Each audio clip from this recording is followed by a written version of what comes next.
first real episode of depression I had was when I was about 40. I was going through a divorce and Ella's father decided to leave, so the children were very young. I had almost no family around me.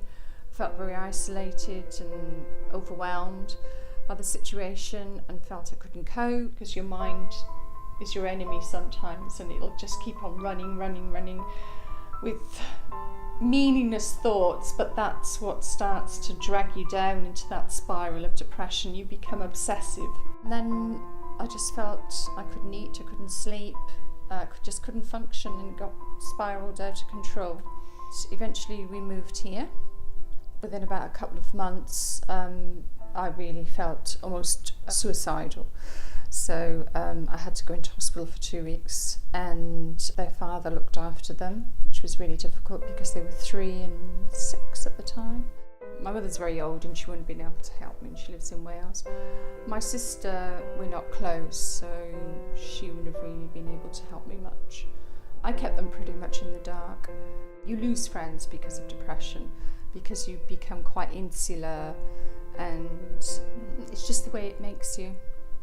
And a lot of people can't cope with it. They don't know what to say to you, they don't know how to behave, they're afraid of it, they think you've changed. I have lost a lot of friends because of it. You can only think about yourself and your own situation. And then unfortunately last Christmas it came back with a vengeance. Again, I was overwhelmed by the change in my job, things happening with my son. But again, it just spiraled, but not half as bad. Am I worried if it will come back again? Yes, but I think I've got strategies of how to cope with it now. I couldn't have done it without the tablets. But I don't think you can do it just with the tablets. You need to talk in therapy. So meditation really helps. I'm still on the medication, but it's a very, very low dose. Take vitamins, try and eat healthily, do exercise, talk to people when I'm feeling worried, that listen to me.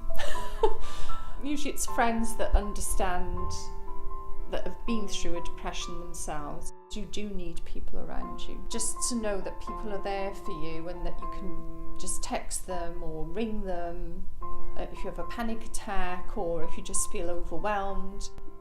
Just realising that it could be worse. Things change and you never know what's going to happen tomorrow, and just try to build on the positives.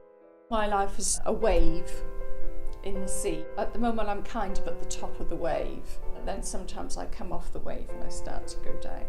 So my aim is to always get back up on the wave, and that's, I guess that's the analogy that I use. But you can get through it. You have to, because you have no choice. You have to get through it somehow. You just can't give up.